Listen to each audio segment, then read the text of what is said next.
लग्नाचे दागिने म्हणजे श्रीमंत पेशवाई दागिने, नाशिकचे सुप्रसिद्ध सराफ मयूर अलंकार सराफ।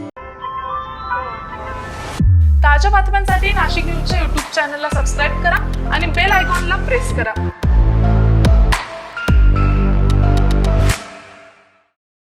नाशिकमधील म्हाडा जमीन फसवणूक प्रकरणाचा तपास आता गुन्हे शाखेकडे वर्ग करण्यात आलाय।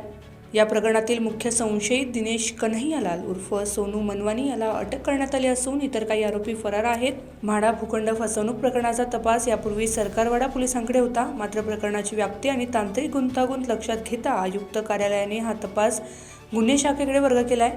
सध्या गुन्हे शाखेचे पोलीस निरीक्षक अचल मुदगल यांच्या मार्गदर्शनाखाली तपास सुरू आहे। याबाबत पोलीस निरीक्षक अचल मुदगल यांनी आपली प्रतिक्रिया दिली आहे। कालच तपास क्राईम ब्रांच युनिट कडे आलेला आहे।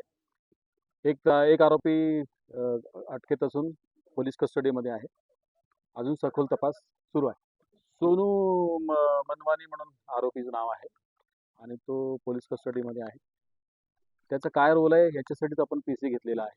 जे FIR दिलेली आहे, FIRच्या दिशेने जे काही बनावट कागदपत्र तयार केल्याचं दिसत आहे, त्याच्याप्रमाणे तपास चालू आहे। अजून असं ठोस असं काही निष्पन्न झालेलं नाही। या प्रकरणातील कागदपत्रे सरकारवाडा पोलिसांकडून गुन्हे शाखेकडे हस्तांतरित करण्याची प्रक्रिया सुरू असून अधिकारी संपूर्ण प्रकरणाचा अभ्यास करत आहेत। तपासाच्या पुढील टप्प्यात संबंधित कागदपत्रांची सखोल पडताळणी करण्यात येणार आहे।